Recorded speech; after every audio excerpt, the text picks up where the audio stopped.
आप देख रहे हैं NMT न्यूज और आपको रखे सबसे आगे। रक्षा मंत्रालय ने 2025 को घोषित किया सुधारों का वर्ष। आने वाले महीनों में सैन्य आधुनिकीकरण के लिए दिखेंगे कई कदम। भारत ने बुधवार को 2025 को ईयर ऑफ डिफेंस रिफॉर्म्स यानी कि सुरक्षा सुधारों का साल घोषित किया है और कहा कि इसका उद्देश्य सेना के 3 अंगों के बीच तालमेल बढ़ाने के लिए एकीकृत सैन्य कमान शुरू करना और सेना को तकनीकी रूप से उन्नत और युद्ध के लिए तैयार बल में बदलना है। रक्षा मंत्री राजनाथ सिंह ने कहा कि ये सुधार देश की रक्षा तैयारियों में अभूतपूर्व प्रगति की नींव रखेंगे और 21वीं सदी की चुनौतियों के बीच भारत की सुरक्षा और संप्रभुता सुनिश्चित करेंगे। रक्षा मंत्रालय ने जिन सुधारों की योजना बनाई है उनका व्यापक उद्देश्य रक्षा अधिग्रहण प्रक्रियाओं को सरल और समयबद्ध बनाना, प्रमुख हितधारकों के बीच गहन सहयोग सुनिश्चित करना, बाधाओं को दूर करना, अक्षमताओं को समाप्त करना और संसाधनों का अधिक से अधिक उपयोग करना है। अहम है एकीकृत सैन्य कमान मॉडल। सैन्य कमान को लेकर रक्षा मंत्रालय की ये योजना इसलिए अहम है क्योंकि इससे 2025 में सुधार उपायों को लागू करने की योजना का संकेत मिलता है। एकीकृत सैन्य कमान मॉडल के तहत सरकार सेना, वायुसेना और नौसेना की क्षमताओं को एकीकृत करना चाहती है और युद्ध और अभियानों के दौरान उनके संसाधनों का अधिक से अधिक उपयोग करना चाहती है। एकीकृत सैन्य कमान योजना के अनुसार प्रत्येक सैन्य कमान में सेना, नौसेना और वायुसेना की इकाइयां होंगी और ये सभी एक विशिष्ट भौगोलिक क्षेत्र में सुरक्षा चुनौतियों को देखते हुए एक इकाई के रूप में काम करेंगी। वर्तमान में सेना, नौसेना और वायुसेना के अलग अलग कमान हैं।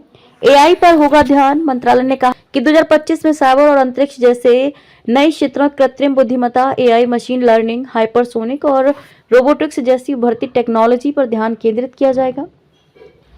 रक्षा मंत्री ने कहा, सुधार का वर्ष सशस्त्र बलों के आधुनिकीकरण की यात्रा में एक महत्वपूर्ण कदम होगा। मंत्रालय ने कहा कि मौजूदा और भविष्य के सुधारों को गति देने के लिए सर्वसम्मति से 2025 को सुधारों के वर्ष के रूप में मनाने का निर्णय लिया गया है।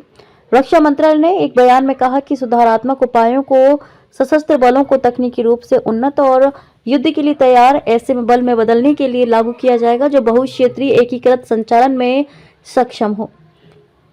रक्षा उत्पादों का उत्पादक बनने पर जोर। मंत्रालय के अनुसार राजनाथ सिंह के नेतृत्व में हुई बैठक में यह निर्णय लिया गया कि इन सुधारों का उद्देश्य एकजुटता और एकीकरण की पहल को और मजबूत करना तथा एकीकृत सैन्य कमान की स्थापना को सुगम बनाना होना चाहिए। इस बात पर सहमति बनी कि भविष्य में संभावित युद्धों को जीतने के लिए आवश्यक रणनीति, तकनीक और प्रक्रियाएं भी विकसित की जानी चाहिए।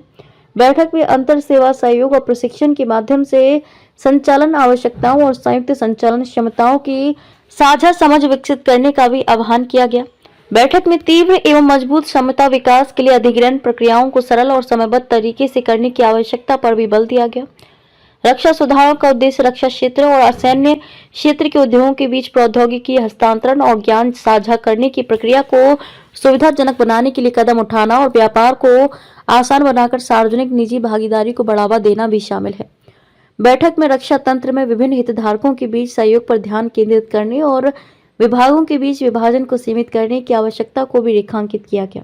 बैठक में कहा गया है कि मंत्रालय को भारत को रक्षा उत्पादों के एक विश्वसनीय निर्यातक के रूप में स्थापित करने की दिशा में काम करना चाहिए और भारतीय उद्योगों और विदेशी मूल उपकरण निर्माताओं के बीच अनुसंधान एवं विकास और साझेदारी को बढ़ावा देना चाहिए। बैठक में भारतीय संस्कृति और विचारों के प्रति गौरव की भावना पैदा करने, स्वदेशी क्षमताओं के माध्यम से वैश्विक मानकों को प्राप्त करने में विश्वास को बढ़ावा देने और देश की परिस्थितियों के अनुकूल आधुनिक सेनाओं से सर्वोत्तम प्रथाओं को अपनाने पर भी जोर दिया गया। आप देख रहे हैं NMT न्यूज और आपको रखे सबसे आगे।